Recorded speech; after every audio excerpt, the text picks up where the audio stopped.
Hello my dear students of class 11th। कैसे हैं आप सभी लोग स्टूडेंट्स। आज हम लोग हमारा चैप्टर नंबर 1 माइक्रो इकोनॉमिक्स का लेक्चर नंबर 2 स्टार्ट कर रहे हैं बेटा। एंड स्टूडेंट्स, ये जो आज का टॉपिक हम लोग डिस्कस करने वाले हैं that is central problem of an economy and production possibility curve. बेटा हो सकता है आप लोगों के बुक में ये चैप्टर नंबर 2 के अंदर हो, बहुत सारी बुक्स के अंदर, ठीक है। अदरवाइज आप लोगों को जो मैंने नोट्स प्रोवाइड करे हैं उसमें चैप्टर नंबर 1 में ही हमने इस टॉपिक को कवर किया है, क्योंकि मार्केट में बहुत सारी बुक्स ऐसी है जिसमें इसको चैप्टर नंबर 1 में कवर किया है और बहुत सारी बुक्स ऐसी है जिसे हमने इस टॉपिक को चैप्टर नंबर 2 में हम लोगों ने इसको कवर किया है स्टूडेंट्स, ठीक है बेटा। सो हम इस टॉपिक को स्टार्ट करने से पहले सबसे पहले ये देख लेते हैं कि हमने हमारे लेक्चर नंबर 1 में क्या पढ़ा था, ठीक है।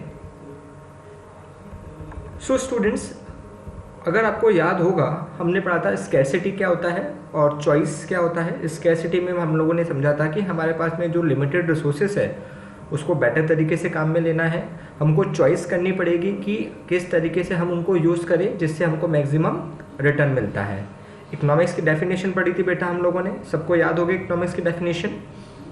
इसके बाद में बेटा हम लोगों ने micro economics and macro economics discuss किया था। पॉजिटिव इकोनॉमिक्स जो चीज़ जैसी है वैसा एक्सेप्ट कर रहे हैं और नॉर्मेटिव इकोनॉमिक्स में हम अपना ओपिनियन देते हैं, ठीक है, याद आया। फिर हम लोगों ने डिस्कस किया था इकोनॉमी क्या होती है, वो चीज़ जो हमको पैसा अर्न करके दे, ठीक है, या फिर हमारी जीडीपी को इंक्रीज करे, ठीक है। उसके बाद में हम लोगों ने पढ़ा था टाइप्स ऑफ इकोनॉमिक्स बेटा, ये बहुत इंपॉर्टेंट है। सेंट्रली प्लान्ड इकोनॉमी, फ्री और मार्केट इकोनॉमी और मिक्स इकोनॉमी, 3 तरह की इकोनॉमी होती है। सेंट्रली प्लान्ड इकोनॉमी में बेटा हम लोगों ने डिस्कस किया था कि हमारी इकोनॉमी जहाँ पे गवर्नमेंट इकोनॉमी रन करती है, हमने चाइना का एग्जांपल लिया था।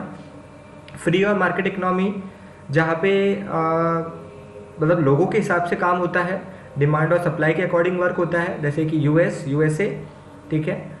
मिक्स इकोनॉमी जैसे कि इंडिया, जहाँ पे दोनों की ओपिनियन चलती है, गवर्नमेंट भी डिसीजंस लेती है और लोग भी डिसीजंस लेते हैं, ठीक है ना, उसे कहते हैं मिक्स इकोनॉमी, ठीक है।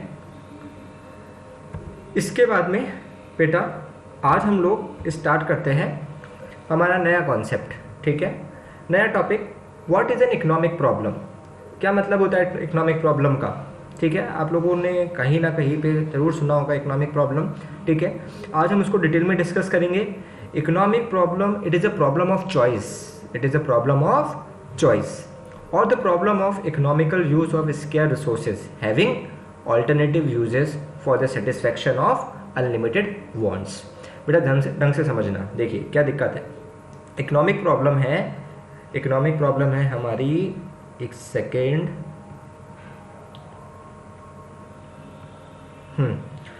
It is a problem of choice. किस चीज़ की चॉइस करनी पड़ती है? It is a problem of economical use. Economical यानी कि बेटर तरीके से हमको किसी चीज़ को यूज़ करना है। स्केयर रिसोर्सेज, जो हमारे पास में कमी है चीज़ों की। फॉर एग्जांपल देखिए, अगर आपके घर में आज फॉर एग्जांपल पानी है, पानी हमारे पास खूब है, हम लोग कहते हैं वाटर, फिर भी हम उसको सेव करके रखते हैं। क्यों? क्योंकि कहीं ना कहीं तो किसी इस चीज़ की कमी है पानी की। जब भी तो कहते हैं कि सब जगह सेव वाटर, सेव ट्रीज, क्यों कहा जाता है? इतना पानी होने के बाद भी लोग इतना पानी को बर्बाद करते हैं, उसके बाद भी कहा जाता है सेव वाटर। क्यों?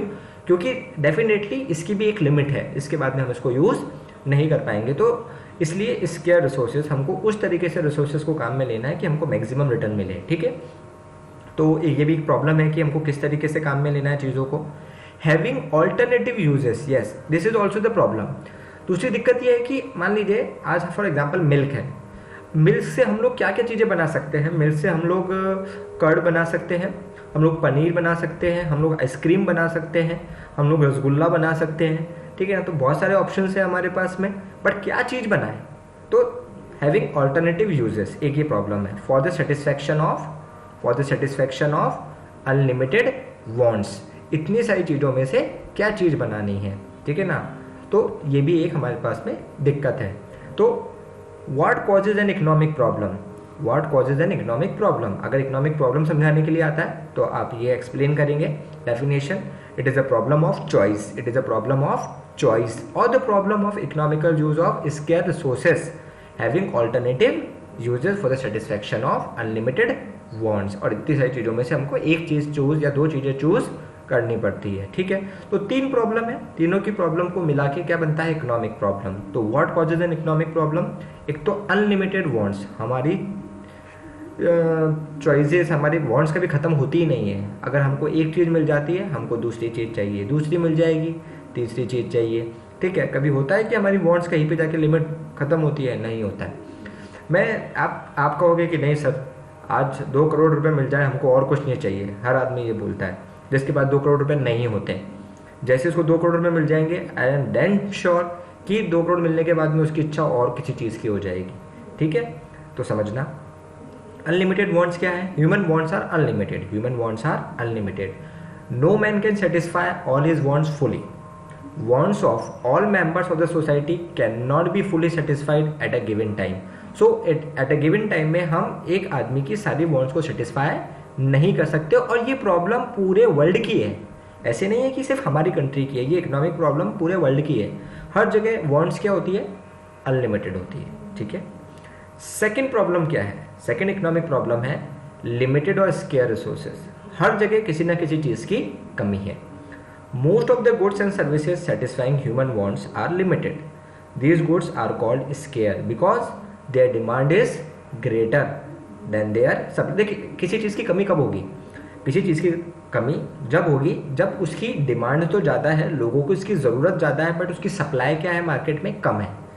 यानी कि जैसे फॉर एग्जांपल अभी कोविड-19 कोरोना वायरस के अंदर लोगों को सबसे ज़्यादा किसी चीज़ की ज़रूरत है कि भाई कोई ना कोई मेडिसिन, कोई ना कोई ऐसी चीज़ निकल के आ जाए जिससे कोरोना का उनको इलाज मिल जाए। डिमांड है बट सप्लाई नहीं है, और जैसे ही ये मार्केट में मेडिसिन आ जाएगी जिस दिन भी, उस दिन क्या आप सोच सकते हो उसकी प्राइस कम होगी? नहीं, डेफिनेटली उसकी प्राइस क्या होगी, ज़्यादा होगी, ठीक है। No matter what the price is, इससे कोई फर्क नहीं पड़ता उसके बाद में प्राइस कुछ भी हो, लोगों को चाहिए तो चाहिए। दूसरी प्रॉब्लम क्या है, लिमिटेड और स्केयर मीन्स। पहली प्रॉब्लम क्या है, अनलिमिटेड वांट्स कभी खत्म नहीं होती। दूसरी रिसोर्सेज की कमी है, रिसोर्सेज की कमी है। आज जिसके पास में बहुत ज़्यादा पैसा है, क्या उसने पैसा कमाना बंद कर दिया? क्या नहीं, वो उन पैसों से और पैसा कमाता है, ठीक है। Third problem, yes, alternative uses, यानी कि बहुत सारे यूजेस हैं। Another cause of economic problem is that the limited resources have alternative uses. For example किसी के पास में कोई लैंड है, कोई ज़मीन है, उसके ऊपर वो हॉस्पिटल भी बना सकता है, वो मॉल भी बना सकता है, वो घर भी बना सकता है, वो फैक्ट्री भी बना सकता है। तो क्या बना है, एक प्रॉब्लम तो है ना कि क्या चीज़ बना है। तो having alternative uses, for example milk is a scarce commodity, it can be use for preparing cheese, ice cream, rasgulla, curd, etcetera etcetera etcetera. Clear है। तो 3 इकोनॉमिक प्रॉब्लम कौन कौन सी है, जल्दी से मेरी तरफ देखते बोलिए। पहली तो अनलिमिटेड ह्यूमन वांट्स, दूसरी limited resources, and third is alternative uses. समझ में आया कि नहीं आया? गुड। ना ये बेटा ध्यान रखना, कंफ्यूज मत होना, ये सब कौन सी प्रॉब्लम है, इकोनॉमिक प्रॉब्लम है। ये सारी कौन सी प्रॉब्लम है, इकोनॉमिक प्रॉब्लम है, ठीक है। सेंट्रल प्रॉब्लम, अब हम समझते हैं सेंट्रल प्रॉब्लम क्या है। सेंट्रल प्रॉब्लम है what to produce, how to produce and for whom to produce, कि भाई क्या बनाए और कितना बनाए, हाउ टू प्रोड्यूस कैसे बनाए, and for whom to produce किसके लिए बनाए। तो 3 प्रॉब्लम है, what to produce, how to produce and for whom to produce, ठीक है। Now see what to produce, ये तीनों क्या है, सेंट्रल प्रॉब्लम है। ये तीनों कौन सी प्रॉब्लम है, central. Unlimited human wants are limited resources and alternative uses, ये तीनों प्रॉब्लम है इकोनॉमिक प्रॉब्लम। ये तीनों कौन सी प्रॉब्लम है, इकोनॉमिक। जो अभी हम पढ़ रहे हैं वो है central problem, what to produce, how to produce and for whom to produce. Clear है, good. Now see what to produce, the problem has 2 aspects, इसके 2 एस्पेक्ट्स है। क्या पहला एस्पेक्ट है what to produce and how much to produce. दूसरी है, मान लो पता भी लग गया कि ये चीज़ बनानी है, कितनी बनानी है, ये भी एक दिक्कत है साथ साथ में, ठीक है। So this is the problem of every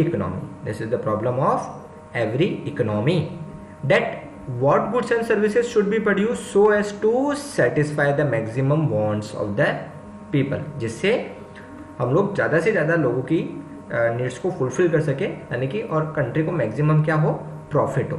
ठीक है, तो हमको वो चीज़ बनानी है जिससे कंट्री को मैक्सिमम बेनिफिट हो और लोगों की वांट्स क्या हो जाए, सेटिस्फाई हो जाए। ठीक है, फर्स्टली देखिए, the economy has to decide what goods and services are to be produced, consumer goods और कैपिटल गुड्स। देखिए, कंट्री को डिसाइड करना पड़ेगा कि कंज्यूमर गुड्स यानी कि लोगों की जो बेसिक नीड्स है, फूड, क्लोथ और शेल्टर, वो चीज़ बनाए, या जो भी चीज़ कंज्यूमर को चाहिए, पब्लिक को चाहिए, वो बनाए, या फिर कैपिटल गुड्स यानी कि नए नए इक्विपमेंट्स, मशीन्स वगैरह बनाए। ठीक है ना, फॉर एग्जांपल कोई भी एक एक्स्ट्रा गैजेट जिसकी लोगों को ज़रूरत नहीं है, हमको लगता है कि नहीं ये लग्जरी आइटम है लोगों को। फॉर एग्जांपल मून के बारे में, मून पे जाने के लिए हम लोगों को मून पे भेजने के लिए कोई मशीन बना रहे हैं, ऐसा कोई इक्विपमेंट तैयार कर रहे हैं, that is called capital goods. तो देखिए कि किस चीज़ की ज़रूरत है। ठीक है ना, तो क्या बनाए, सबसे डिसाइड करना पड़ेगा कंज्यूमर गुड्स और capital goods. Okay, secondly, when an economy has to decide so as to goods and services are to be produced, then second point है, then it has to decide about its quantity. इसके बाद में हम लोगों को ये decide करना है कि किस क्वांटिटी में बनानी है उसको। How much of the consumer goods and how much of the capital goods are to be produce, यानी कि कंज्यूमर गुड्स कितने बनाए और कैपिटल गुड्स कितने बनाने हैं। सो क्लियर है, देखिए बहुत ईजी है। व्हाट टू प्रोड्यूस, दो एस्पेक्ट्स है, क्या बनाए और कितना बनाए। क्या बनाए में दो प्रॉब्लम, कि कैपिटल गुड्स बनाए, कंज्यूमर गुड्स बनाए। ठीक है, डिसाइड कर लिया कि ये बनाना है, उसके बाद में कंज्यूमर गुड्स कितना बनाना है और कैपिटल गुड्स कितना बनाने हैं। कंज्यूमर गुड्स कुछ भी जो कंज्यूमर की बेसिक नीड्स, ज़रूरतों के हिसाब से जो चीज़ उनको चाहिए, and capital goods machine equipments, जैसे कि हमको लगता है कि ये कंप्यूटर को और अपग्रेड करना है, नए मोबाइल्स बनाने हैं। ठीक है, लोगों की नीड्स पूरी हो रही है, उसके अलावा हम कुछ एक्स्ट्रा ऑर्डिनरी किसी चीज़ के बारे में बात कर रहे हैं, मशीन्स के डेवलपमेंट की बात कर रहे हैं। ठीक है ना, this is called capital goods. समझ में आया, व्हाट टू प्रोड्यूस। नेक्स्ट है how to produce. Next is how to produce. This problem is concern with the choice of technique. ये प्रॉब्लम किसकी है, चॉइस ऑफ टेक्निक की है। ये प्रॉब्लम किसकी है, choice of technique of production. This is the problem of, कि भाई कोई चीज़ बनाना है तो बनाए किससे। ठीक है, आगे डिस्कस करेंगे, लेबर के थ्रू बनाए या मशीन के थ्रू बनाए। देखिए, for example, production of cloth is possible either by the handlooms यानी कि हाथ से बनाए हुए, और बाय द मॉडर्न मशीन्स या फिर मशीन से बनाए।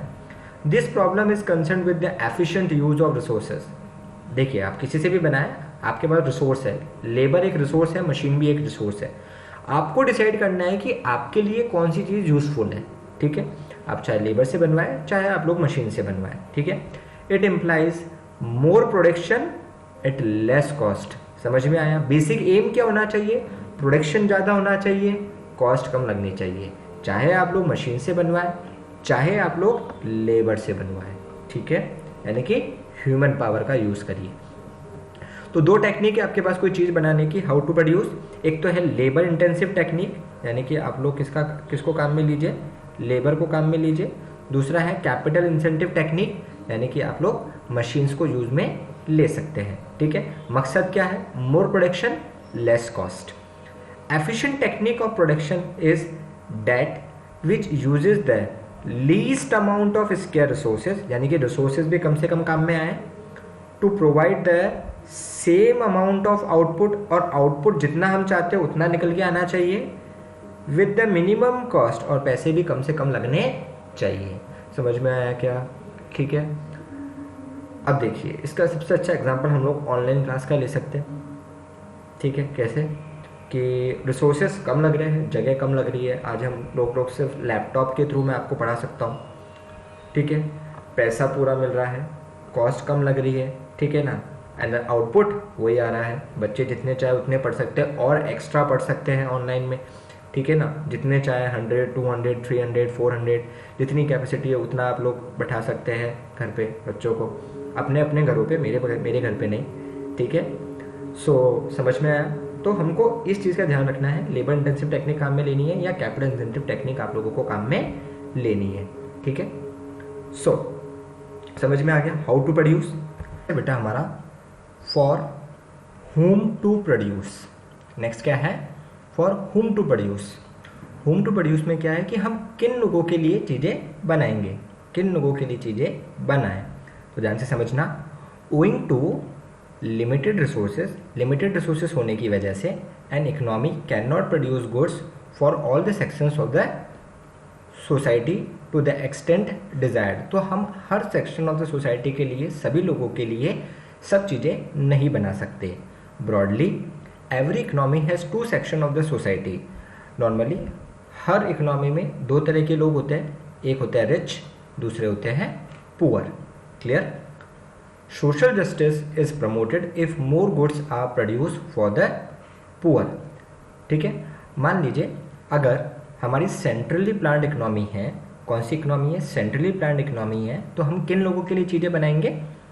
किन लोगों के लिए चीज़ें बनाएंगे? पुअर पर्सनस के लिए। ठीक है, हम लोगों ने पढ़ा था तीन तरह की इकोनॉमी होती है, आगे अभी हम डिस्कस करेंगे। मिक्स इकोनॉमी होती है, एक फ्री इकोनॉमी होती है और एक सेंट्रली प्लान्ड इकोनॉमी होती है। तो जो सेंट्रली प्लान्ड इकोनॉमी होती है, यानी कि जो गवर्नमेंट होता है वो सोशल वेलफेयर के लिए काम करता है। ठीक है, तो social justice is promoted if more goods are produce for the poor. अगर मान लीजिए यहाँ पर फ्री इकोनॉमी होती तो वो रिच लोगों के लिए चीज़ें बनाती। ठीक है, तो डिपेंड करता है हम किन लोगों के लिए चीज़ें बना रहे हैं। तो थर्ड जो हमारी सेंट्रल प्रॉब्लम है वो है फॉर होम टू प्रोड्यूस। ठीक है, अगर मान लीजिए हमको हमारे जीडीपी को इंक्रीज करना है, for GDP growth goods and services to be produce for those. अगर हमको हमारी जीडीपी को इंक्रीज करना है तो हम उन लोगों के लिए चीज़ें बनाएंगे जो हमारी चीज़ों को खरीद सकता है, वो आर एबल टू बाय, यानी कि हैविंग परचेजिंग पावर, यानी कि जिसकी खरीदने की क्षमता है, जिसकी खरीदने की हिम्मत है, यानी कि जो पे कर सकता है, हम उसके लिए ही चीज़ें बनाएंगे। ठीक है, तो डिपेंड करता है इकोनॉमी टू इकोनॉमी कि हमारी इकोनॉमी कैसी है, उस हिसाब से हम लोग ये डिसीजन लेते हैं कि हमको क्या चीज़ और किसके लिए बनानी है। ठीक है, ठीक है। जब हम लोग होम टू प्रोड्यूस में बात करेंगे तो इसके दो एस्पेक्ट होते हैं, एक होता है पर्सनल डिस्ट्रीब्यूशन, दूसरा होता है फंक्शनल डिस्ट्रीब्यूशन।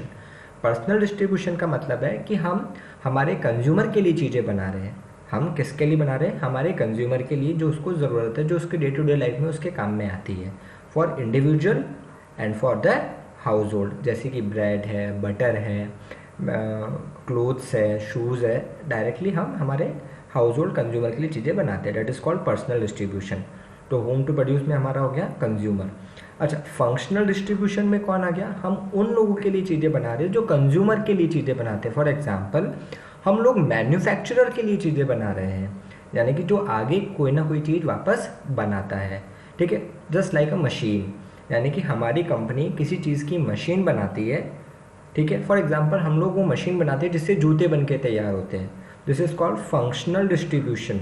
ठीक है, for different factors of production, यानी कि हम उन लोगों के लिए चीज़ें बनाते हैं जो प्रोडक्शन करते हैं, तो उसे क्या कहते हैं? Functional distribution. ठीक है, तो होम टू प्रोड्यूस किसके लिए चीज़ें बनाते हैं? एक पर्सनल यानी कि कंज्यूमर, एक फंक्शनल डिस्ट्रीब्यूशन यानी कि मैन्युफैक्चरर। क्लियर है? सो तीनों सेंट्रल प्रॉब्लम्स बेटा क्लियर है, what to produce, how to produce and for whom to produce. Clear है?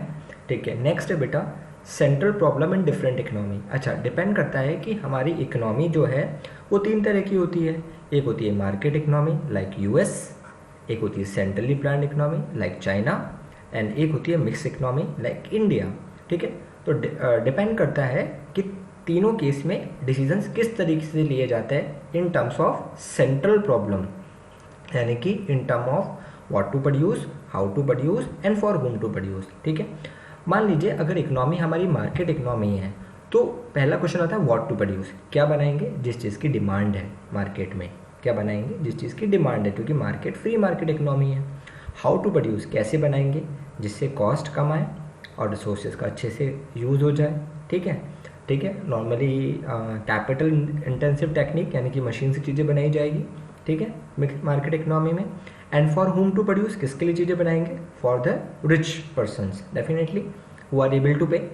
ठीक है, तो ध्यान से समझना, इन दिस यानी कि in market economy producers are free to decide what, how and for whom to produce on the basis of supply and demand forces in the market. Producers will choose to produce those goods the price of which are relatively higher. वो चीज़ें बनाएंगे, ठीक है, जिनकी market में price ज़्यादा होगी, because they are interested in maximizing their value. यानी कि वो लोग क्या चाहते हैं, यानी कि फ्री मार्केट इकोनॉमी क्या चाहती है कि उनको ज़्यादा से ज़्यादा प्रॉफिट हो। क्लियर है? ना what is centrally planned economy, यानी कि ये वो लोग हैं जो सोशल वेलफेयर, सोशल जस्टिस के लिए काम करते हैं, ठीक है, यानी कि इनका मेन मोटिव प्रॉफिट अर्न करना नहीं होता है, ठीक है। समझने की कोशिश करना किस तरीके से, यहाँ पे सारे डिसीजंस कौन लेता है, गवर्नमेंट लेती है। व्हाट टू प्रोड्यूस, क्या चीज़ें बनाएंगे, जो लोगों की ज़रूरत है, ठीक है, जो लोगों की नीड है, डिमांड नहीं है, नीड है।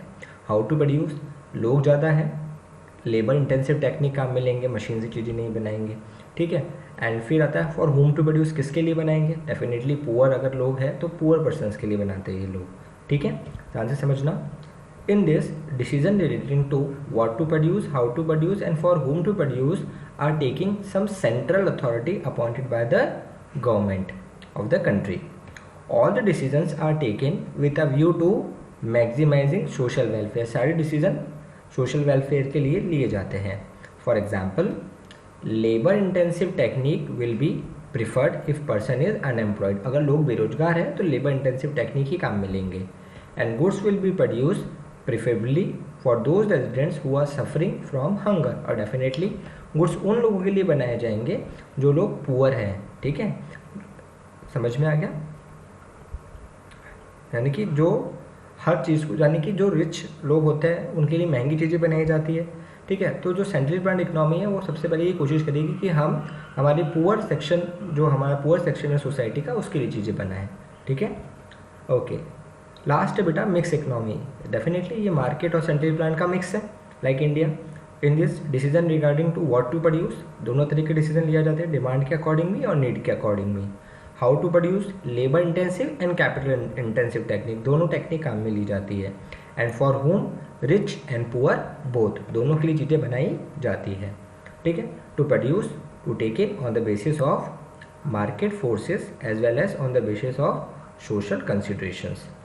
In certain areas of production, producers are free to take decision with a view to maximizing profit.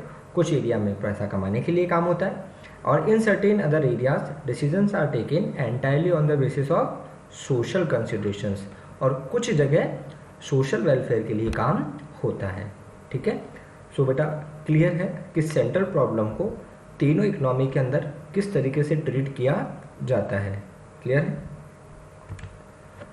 Next topic बेटा, नेक्स्ट टॉपिक बहुत इंपॉर्टेंट है, आपके आने वाले चैप्टर्स में बहुत जगह काम में आएगा, ठीक है, और बहुत ही इंटरेस्टिंग टॉपिक है, आपकी फ्यूचर स्टडीज़ में भी ये बहुत ज़्यादा काम में आएगा, ठीक है। PPC, what do you mean by PPC? PPC का मतलब होता है प्रोडक्शन पॉसिबिलिटी कर्व, ठीक है।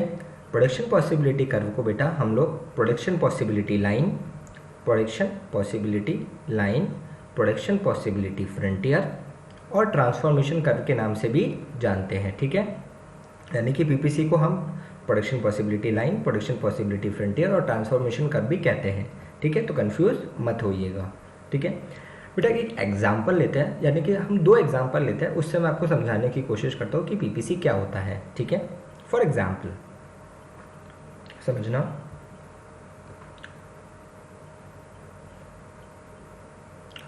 हमारे पास में मान लीजिए 10 kg मिल्क है, कितने केजी मिल्क है, 10 kg मिल्क है।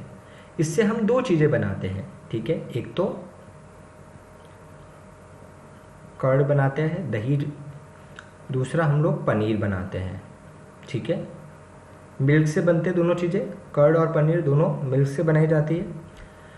हमारे पास कितना केजी है मिल्क, 10 kg है। फॉर एग्जांपल हम 10 kg मिल्क से फॉर एग्जांपल 6 kg कर्ड बनता है, यानी कि सारा 10 किलो मिल्क का अगर हम कितना दही जमा लेंगे, 6 kg अगर दही बन के तैयार होता है तो पनीर बनेगा फॉर एग्जांपल 0 क्वांटिटी में, ठीक है। यानी कि पूरे 10 किलो केजी का हमने कर्ड बना लिया, ठीक है, जो कितना बन के तैयार हुआ 6 kg, ठीक है।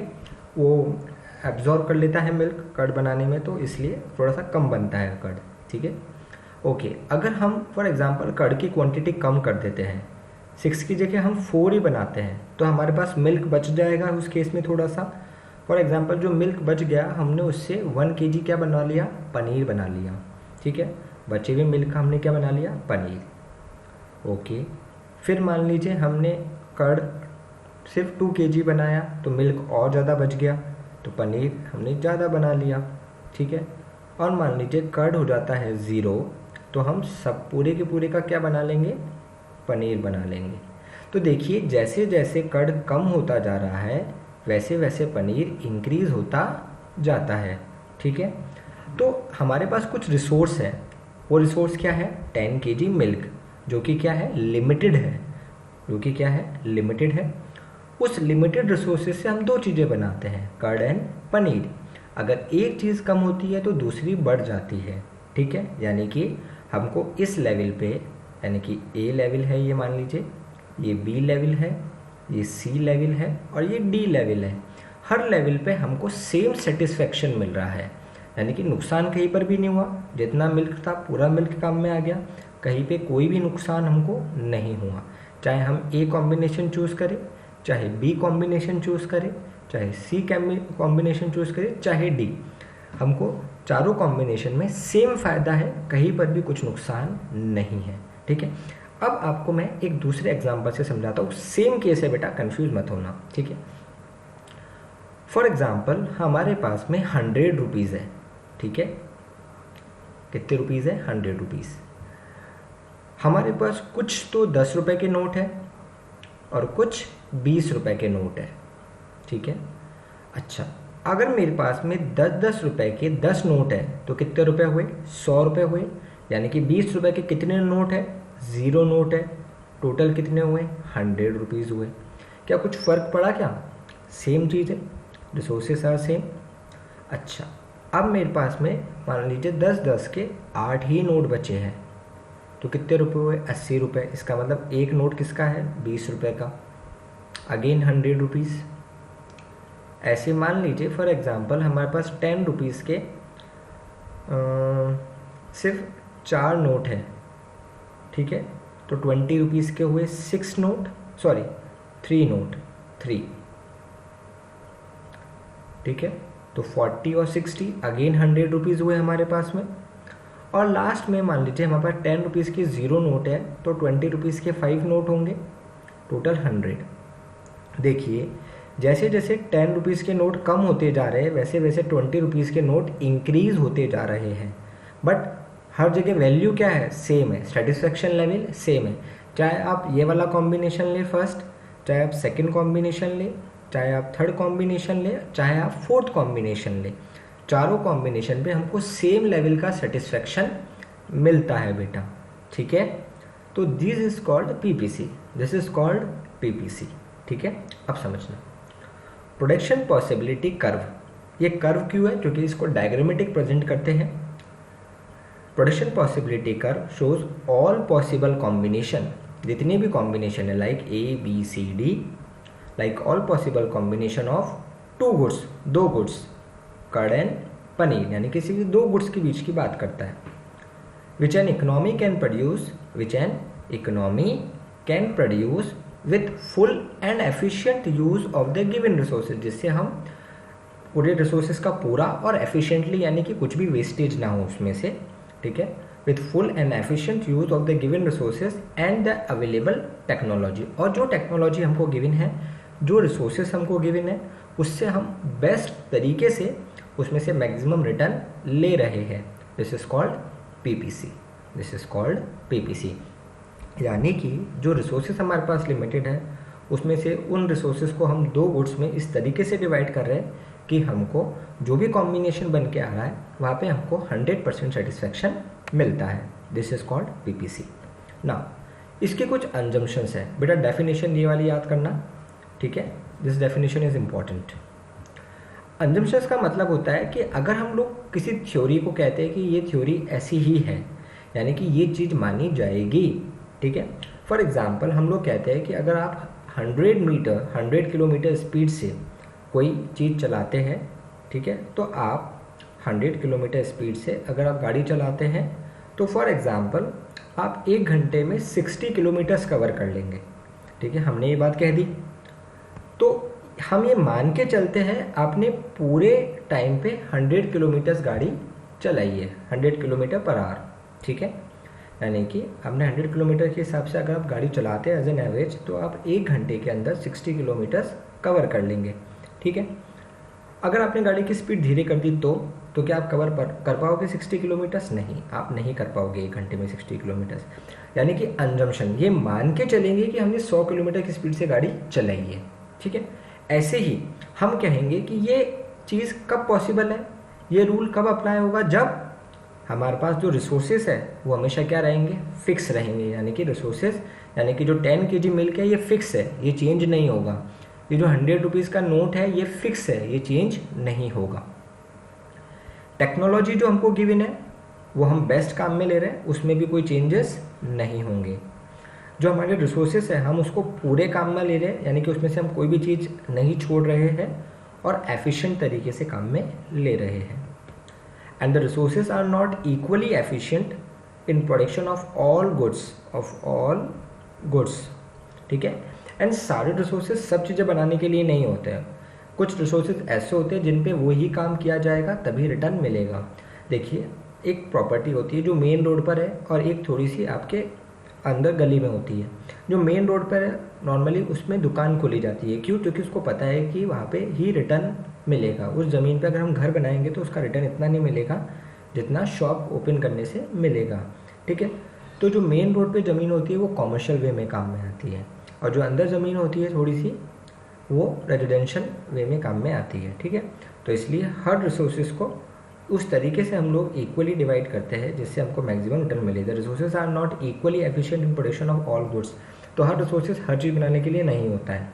Thus if resources are transferred from production of one good to another, अगर हम वो गुड्स वहाँ पे उसको नहीं बना के कहीं और डाल देंगे तो हमको उसका रिटर्न नहीं मिलेगा। फॉर एग्जांपल, अगर हमने मेन रोड पे घर बना लिया और घर वाली ज़मीन पे कॉमर्शियल कुछ कंस्ट्रक्शन करा लिया तो हमको रिटर्न नहीं मिलने वाला। यानी कि अगर हम मिल्क को कर्ड और पनीर में ही इन्वेस्ट करेंगे तभी हमको रिटर्न मिलेगा। अगर हम मिल्क को डायरेक्ट कंज्यूम कर लेंगे तो हमको उतना रिटर्न नहीं मिलेगा जितना मिल्क में मिलना चाहिए, कर्ड और मिल्क से मिलना चाहिए, ठीक है। तो इसके अजम्पशंस क्या है, ये मान के चलना, यानी कि ये अज्यूम करके चलेंगे कि अगर पीपीसी कब एप्लीकेबल होगा, जब रिसोर्सेज फिक्स है, टेक्नोलॉजी कांस्टेंट है, फुली एंड एफिशिएंटली एम्प्लॉयड है, and all the resources are not equally coefficient in production of all the goods. Clear है बेटा? ये सब चीज़ें आपको याद होनी चाहिए, एक बार ढंग से रिवाइज करना। नोट्स में सब चीज़ें मैंने लिख रखी है, ठीक है। ठीक है, वापस एक और एग्जाम्पल से समझते हैं पीपीसी। अच्छा, व्हाट इज पीपीसी शेड्यूल? बेटा, पीपीसी शेड्यूल का मतलब होता है टेबल, टैबुलर प्रेजेंटेशन, यानी कि प्रोडक्शन पॉसिबिलिटी का जो हम लोग टेबल में प्रेजेंट करते हैं तो उसे क्या कहते हैं, शेड्यूल। क्या कहते हैं उसको, शेड्यूल, ठीक है। फॉर एग्जाम्पल, हमारे पास में कुछ रिसोर्सेज है, वो रिसोर्सेज कुछ भी हो सकता है, चाहे लेबर हो, चाहे इलेक्ट्रिसिटी हो, ठीक है, कुछ भी हो सकता है। अच्छा, अगर हम इलेक्ट्रिसिटी है, ठीक है ना, अगर हम इलेक्ट्रिसिटी पूरी की पूरी इलेक्ट्रिसिटी वीट में लगा देते हैं तो हम लोग 100 kg वीट बनाते हैं। अगर हम इलेक्ट्रिसिटी कम कर देंगे थोड़ी सी वीट में से तो 90 kg वीट बनाएंगे तो 25 मीटर्स क्लोथ बना सकते हैं। अगर हम वीट में से और इलेक्ट्रिसिटी थोड़ी सी कम कर देंगे तो हम अगेन क्लोथ बना सकते हैं, ठीक है। ऐसे ही जैसे जैसे हम वीट में से इलेक्ट्रिसिटी कम करते जा रहे हैं, यानी कि इलेक्ट्रिसिटी रिसोर्सेज अगर हम लोग कम करते जा रहे हैं तो वैसे वैसे हमारा क्लोथ का मीटर्स इंक्रीज होता जा रहा है, जो कि जो इलेक्ट्रिसिटी वहाँ बच रही है वो हम लोग क्लोथ में काम में ले रहे हैं। Same in case of labour, मान लीजिए हमने पूरी लेबर वीट में लगा दी तो 100 kg वीट लग रही है। अगर हम लोग वीट से थोड़ी सी लेबर कम कर देंगे तो हम लोग ये क्लोथ बना सकते हैं 25 मीटर। फिर हमने और लेबर कम कर दी तो क्लोथ ज़्यादा बनने लग गया। अगर हम 40 kg वीट बनाते हैं, ठीक है, अगर हम लोग लेबर और कम कर देंगे तो क्लोथ और ज़्यादा बनेगा। तो लेबर फिक्स है, इलेक्ट्रिसिटी फिक्स है, डिपेंड करता है आप उसको कितनी कहाँ पे काम में ले रहे हैं। अगर आप ज़्यादा वीट में काम में लेंगे तो वीट बनाएंगे, और वीट में से थोड़ी सी कम कर देंगे तो क्लोथ बनाएंगे, ठीक है। और अगर आप पूरी की पूरी क्लोथ में काम में लेंगे तो वीट कितना बनेगा, 0 बनेगा, ठीक है। तो this combination is called production possibility schedule, जिसको हम लोगों ने टेबल में शो करा है, ठीक है। अब हम इसी चीज़ को ग्राफ में बनाते हैं, किसमें, ग्राफ में। तो आप एक्स एक्सिस पे, तो आप लोग क्या करिए, जो ये एक्स एक्सिस है वहाँ पे ले लीजिए cloth in terms of metre, और जो वाई एक्सिस है यहाँ पे आप लोग लीजिए wheat in terms of KG, ठीक है। अब आप ये जो टेबल है वो आप लोग प्लॉट कर लीजिए, जैसे कि 100 kg हो गया बेटा यहाँ पर आपका, और वीट कितनी हो गई 100 kg, क्लोथ हो गया आपका 0। फिर आपने 90 kg वीट ले लिया, ये देखिए 90 kg वीट हो गया आपका, और क्लोथ कितना है 25, नीचे देखेंगे आप लोग, ये देखिए, ठीक है।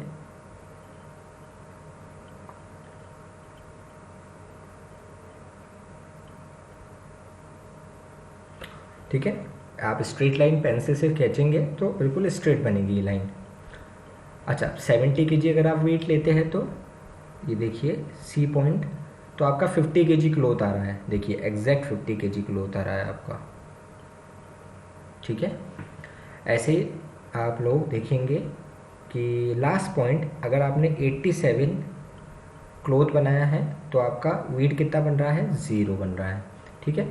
तो अब हम ये सारे पॉइंट्स को मिक्स, देखिए दिख रही है आपको ये लाइन, ठीक है, ए से बी ये लाइन दिख रही है, ये देखिए, ठीक है। तो जो हमने इन पॉइंट्स को मर्ज कर दिया, ठीक है, तो ये पूरी की पूरी जो लाइन है, ये पूरी की पूरी जो कर्व है, इसे हम लोग क्या कहते हैं, पीपीसी कहते हैं, ठीक है। तो ये जो कॉम्बिनेशन है A B C D E F का, इसे हम लोग क्या कहेंगे, पीपीसी, यानी कि ये वो लाइन है जहाँ पे हमको मैक्सिमम रिटर्न मिल रहा है, ना तो इसके आगे और ना ही इसके पीछे हमको रिटर्न मिलेगा, ठीक है। यानी कि ये वो लाइन है जहाँ पे हमको रिटर्न क्या मिल रहा है, मैक्सिमम मिल रहा है। कौन सी लाइन है, पीपीसी, यानी कि वो लाइन जहाँ पे हमने रिसोर्सेज को फुली और एफिशिएंट तरीके से, सारे रिसोर्सेज को और अच्छे से अच्छी टेक्नोलॉजी को हमने काम में लिया है, ठीक है। कौन सी लाइन पर, इस वाली लाइन पे आप कोई भी पॉइंट ड्रॉ कर लीजिए। फॉर एग्जांपल मैंने बेटा ये पॉइंट ड्रॉ करा, ये देखिए, ठीक है। अब इस पॉइंट पे आपका 80 kg क्या हो रहा है, वीट, ठीक है, और 30 kg क्या हो रहा है, क्लोथ। देखिए 80 kg वीट और 30 kg क्लोथ हो गया ना। आपने वीट थोड़ा सा कम करा तो आपका क्लोथ क्या हो गया, इंक्रीज हो गया, ठीक है। समझ में आया, दिस इज कॉल्ड पीपीसी, ठीक है। इसे कहेंगे, जब टेबल में शो करेंगे तो प्रोडक्शन पॉसिबिलिटी शेड्यूल, जब हम लोग ग्राफ बनाएंगे तो प्रोडक्शन पॉसिबिलिटी कर्व, ठीक है। बेटा एक चीज़ का ध्यान रखना, आपके एग्जाम में क्वेश्चन आपसे पूछ सकते हैं what is PPC, explain with the help of schedule and diagram. तो आप अपने मन से कोई भी शेड्यूल बना सकते हैं, यानी कि कोई भी टेबल बना सकते हैं, और अगर आपको दिक्कत आ रही है तो आप ये हीट वाली टेबल अच्छे से याद कर लीजिए, ठीक है। और कर्व यानी कि इसका डायग्रामेटिक प्रेजेंटेशन जो आपने टेबल बनाई है, ठीक है। अच्छा कुछ पॉइंट्स समझते हैं पीपीसी से regarding. When economy is producing on PPC, जब हम लोग पीपीसी पे कुछ चीज़ प्रोड्यूस करते हैं, यानी कि कोई चीज़ बनाते हैं, देन हम लोग full utilisation and full employment of resources, efficient utilisation of resources and efficient technology. बेटा फुल का मतलब क्या होता है, सारी चीज़ें काम में ले लिए। एफिशिएंट का मतलब होता है बेटर तरीके से लिए, ठीक है। एक आपने 10 घंटे पढ़ाई करी है, ठीक है, तो फुल आप जितनी मेहनत कर सकते हैं आप उतनी करिए, बट उसको अच्छे से नहीं करिए तो हम कहेंगे नॉन एफिशिएंट। और आपने 10 घंटे अच्छे से यूटिलाइज करे, अच्छे से उस चीज़ को यूज़ कराया तो हम लोग कहेंगे एफिशिएंट, ठीक है। तो आपने फुल यूटिलाइजेशन तो कर लिया किसका, रिसोर्सेज का, एफिशिएंट तरीके से यूज़ करा है रिसोर्सेज का और टेक्नोलॉजी का। अगर आप लोग ऐसा करते हो तो आप किस पे प्रोड्यूस करते हो, पीपीसी पे प्रोड्यूस करते हो, ठीक है। दिस पॉइंट, यस, ये सारे पॉइंट ए से बी, बी से सी, सी से डी और डी से ई, इस पूरी लाइन को हम लोग पीपीसी कहेंगे। और इस पॉइंट, इस लाइन पे कोई भी पॉइंट ड्रॉ कर लीजिए, ये देखिए जैसे मैं 60 वाला पॉइंट ड्रॉ करता हूँ, ये यहाँ पे, तो 50 अगर मैं वीट बनाता हूँ तो 60 मीटर्स ऑफ क्लोथ बनते हैं, ठीक है।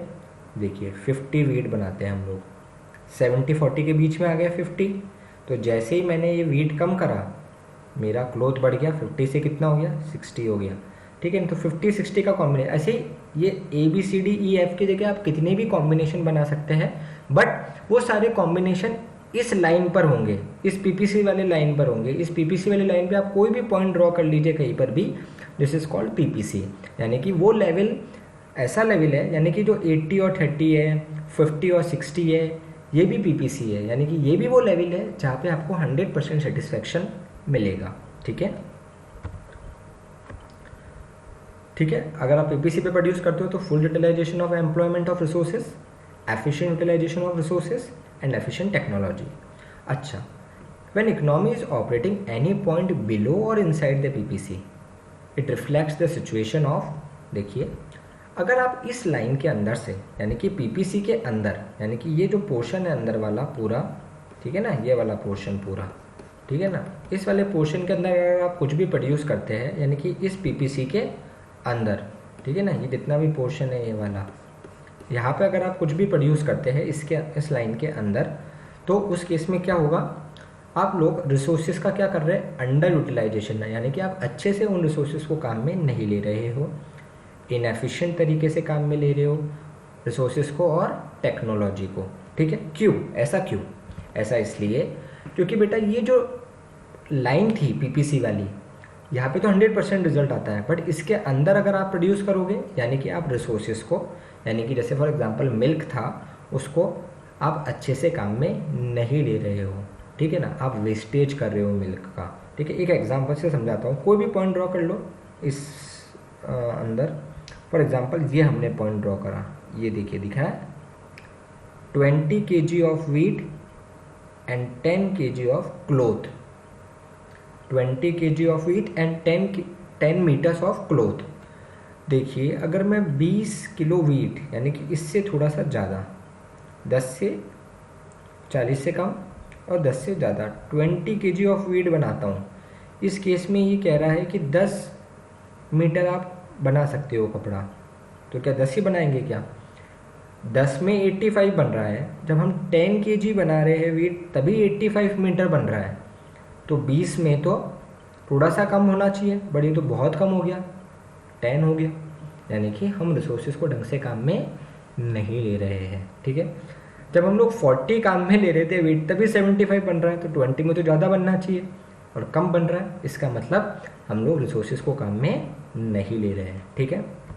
तो वापस देखना, अगर कोई भी पॉइंट पीपीसी के अंदर है, कोई भी पॉइंट पीपीसी के अंदर है, तो हम लोग एक तो पूरा काम में नहीं ले रहे रिसोर्सेज को और इनएफिशिएंट तरीके से काम में ले रहे हैं रिसोर्सेज को और टेक्नोलॉजी को, ठीक है। ये बात हो गई। इसके बाद में if any point outside the PPC it shows unattainable, unattainable का मतलब है बेटा impossible, impossible combination of output of two goods. इसका मतलब है अगर कोई भी पॉइंट इस पीपीसी लाइन के बाहर है, फॉर एग्जांपल यहाँ पर है, ठीक है ना, इस लाइन के अगर कोई भी पॉइंट बाहर है, इसका मतलब हम लोग रिसोर्सेज उतने है ही नहीं, यानी कि ये पॉइंट पॉसिबल ही नहीं है, किसी भी तरीके से पॉसिबल नहीं है। प्रूव करूँ? प्रूव करता हूँ। देखिए ये 70 है, इसके यहाँ पर मैं यहाँ पे पॉइंट ड्रॉ कर लेता हूँ, ये यहाँ पे, तो यहाँ पे पॉइंट ड्रॉ कर रहा हूँ, इसका मतलब क्या है 70 kg वीट, तो 70 kg वीट पे देखिए इधर टेबल में 50 मीटर्स क्लोथ बनता है, 70 kg में 50 मीटर्स क्लोथ बनता है, बट इस पॉइंट के हिसाब से तो 70 kg ऑफ वीट से नीचे देखो, नीचे देखो 80 kg बन रहा है। कितना बन रहा है, लाइन थोड़ी सी बेटा सही कर लीजिएगा, 80 kg, ठीक है ना। तो 70 में तो 50 बनना चाहिए बट 80 बन रहा है, जो कि पॉसिबल नहीं है, क्योंकि 70 में 50 ही बनेगा, 70 में 50 ही बनेगा, ठीक है। सो इस लाइन के बाहर कोई भी पॉइंट है तो उतने तो रिसोर्सेज ही हमारे पास नहीं है, तो वो पॉइंट पॉसिबल नहीं है बेटा, ठीक है। तो कोई भी पॉइंट अगर पीपीसी के ऊपर है तो अच्छा है, अंदर है तो अच्छा नहीं है, और बाहर तो पॉसिबल ही नहीं है, ठीक है ना। ढंग से समझना। नेक्स्ट टॉपिक बेटा shifting and rotation of PPC, यानी कि जो आपका पीपीसी है वो शिफ्ट हो रहा है या फिर रोटेट हो रहा है, ठीक है ना। उसके पीछे दो कारण हो सकते हैं। पहला कारण है चेंज इन रिसोर्स, पहला क्या रीज़न है, चेंज इन रिसोर्स, और दूसरा रीज़न है बेटा चेंज इन टेक्नोलॉजी। दूसरा रीज़न क्या है, चेंज इन टेक्नोलॉजी। पहला रीज़न है चेंज इन रिसोर्स, दूसरा रीज़न है चेंज इन टेक्नोलॉजी। अच्छा, जो आपका रिसोर्स है वो इंक्रीज भी हो सकता है और डिक्रीज भी हो सकता है, यानी कि रिड्यूस भी हो सकता है, बट जो आपकी टेक्नोलॉजी है वो हमेशा इंक्रीज होगी, कभी भी डिक्रीज नहीं होती है, ठीक है। जो टेक्नोलॉजी होती है वो हमेशा इंक्रीज ही होती है, कभी डिक्रीज नहीं होती है। पर जो रिसोर्स है वो बढ़ भी सकता है और कम भी हो सकता है। क्लियर है? तो ध्यान से समझना, इफ पीपीसी इज शिफ्ट और rotate due to change in resource, ठीक है, तो रिसोर्सेज आर इंक्रीज। अगर रिसोर्स इंक्रीज होगा तो आपका पीपीसी राइटवर्ड शिफ्ट हो जाएगा। कहाँ शिफ्ट हो जाएगा? राइटवर्ड, ठीक है। देखना कैसे, we can produce more of both the goods. अगर रिसोर्सेज बढ़ते हैं तो हम ज़्यादा चीज़ें बना पाएंगे, ठीक है, हम ज़्यादा चीज़ें बना पाएंगे अगर रिसोर्सेज बढ़ते हैं तो, ठीक है। अदरवाइज पीपीसी में तो रिसोर्सेज क्या होते हैं? फिक्स होते हैं। पीपीसी में तो रिसोर्सेज क्या होते हैं? फिक्स। फॉर एग्जाम्पल,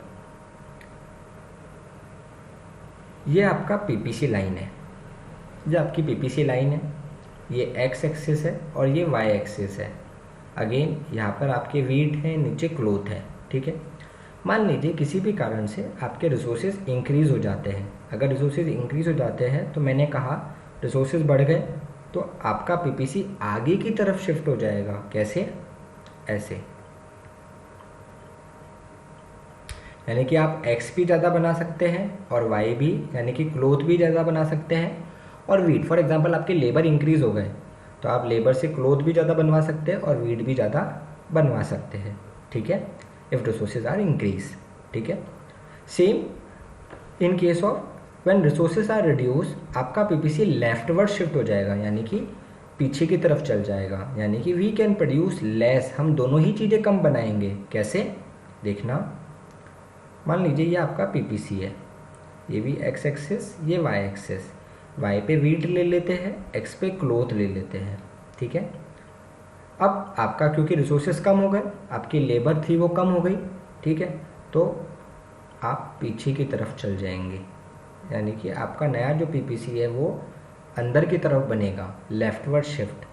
और अगर आपके रिसोर्सेज बढ़ जाते हैं तो आपका पीपीसी आगे की तरफ, यानी कि राइटवर्ड शिफ्ट बनेगा। यानी कि नया पीपीसी इन केस राइटवर्ड हो जाएगा और रिसोर्सेज रिड्यूस हो जाएंगे तो आपका पीपीसी लेफ्टवर्ड शिफ्ट हो जाएगा, ठीक है।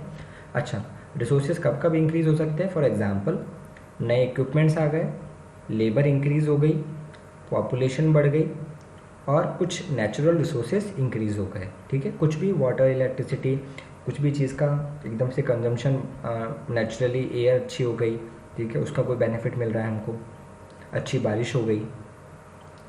फॉल इन पॉपुलेशन, पॉपुलेशन कम हो गई, लेबर कम हो गई, रिसोर्सेज डिक्रीज हो गए। कुछ मशीन ख़राब हो गई, नेचुरल कैलेमिटीज़, अर्थक्वेक आ गया, ठीक है, और वॉर, लड़ाई हो गई कंट्रीज़ के बीच में। इन सब स्थिति में हमारा पीपीसी लेफ्टवर्ड शिफ्ट हो जाएगा, ठीक है, समझ में आ गया। नेक्स्ट है बेटा चेंज इन टेक्नोलॉजी। जैसे कि मैंने कहा टेक्नोलॉजी हमेशा इंक्रीज होती है, ठीक है। अच्छा, हो सकता है टेक्नोलॉजी सिर्फ एक्स के लिए बढ़े, एक्स यानी कि हम लोग कह सकते हैं क्लोथ, सिर्फ क्लोथ के लिए बढ़े। हो सकता है वाई यानी कि सिर्फ वीट के लिए बढ़े आपकी टेक्नोलॉजी, या हो सकता है बोथ यानी कि दोनों के लिए बढ़े, क्लोथ एंड वीट, ठीक है, समझ में आया। अच्छा, अगर आपका जो टेक्नोलॉजी है एक्स के लिए यानी कि क्लोथ के लिए बढ़ती है, then more production of X यानी कि आप क्लोथ ज़्यादा बना पाएंगे। PPC will rotate towards X axis. ध्यान से देखना बेटा, इंपॉर्टेंट है। ये आपका एक्स एक्सिस, ये वाई, ये नीचे क्लोथ हो गया एक्स एक्सिस पे, वाई पे आपका वीट आ जाएगा, ठीक है। और मान लीजिए ये आपकी पीपीसी है, ठीक है। अब रिसोर्सेज जो टेक्नोलॉजी है वो किसके लिए बढ़ी है? एक्स के लिए। तो ध्यान से देखना नया डायग्राम कैसे बनेगा। वाई तो सेम रहेगा,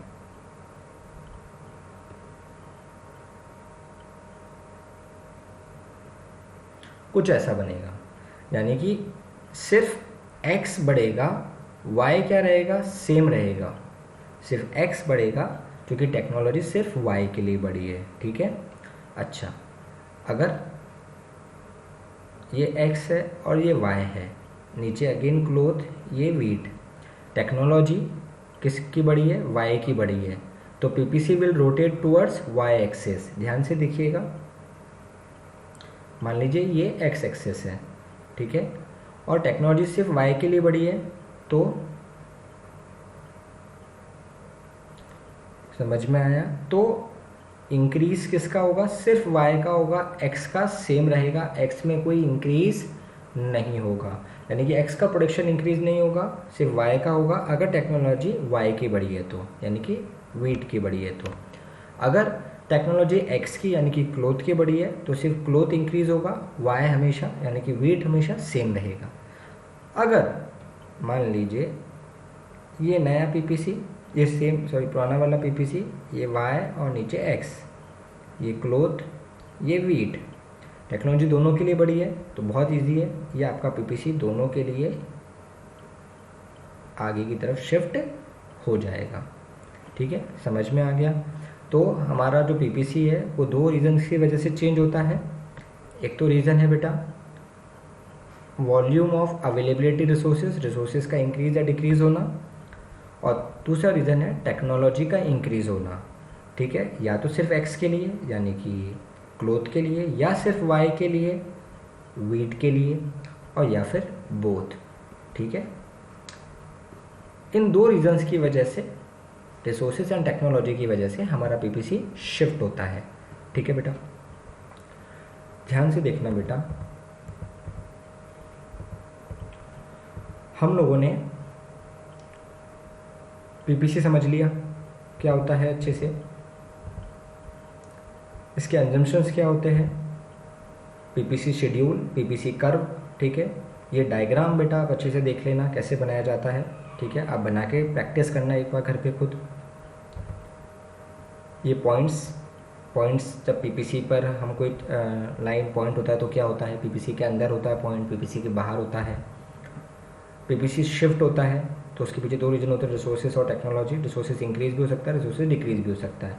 रिसोर्सेज इंक्रीज होगा तो पीपीसी राइटवर्ड शिफ्ट होगा, और पीपीसी अगर रिसोर्सेज रिड्यूस होगा तो पीपीसी लेफ्टवर्ड शिफ्ट हो जाएगा।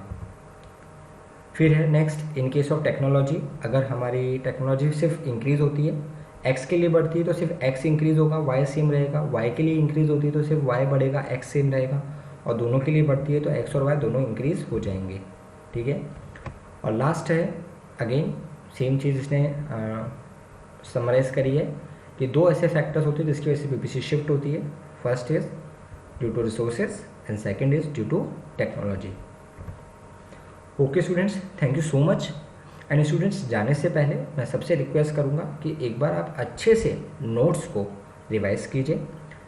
इस टॉपिक में आपको कोई भी प्रॉब्लम है आप मुझे व्हाट्सअप करिए। ठीक है, एंड अगर इसके बाद भी अगर आपको कोई पॉइंट समझ में नहीं आता है आप मुझे कॉल कर सकते हैं। ठीक है, मैं आप लोगों के लिए एक सेपरेट वीडियो बना दूंगा उस टॉपिक से रिलेटेड और उस बच्चे को सेंड कर दूंगा। ठीक है students, so thank you so much, be safe in your homes, thank you.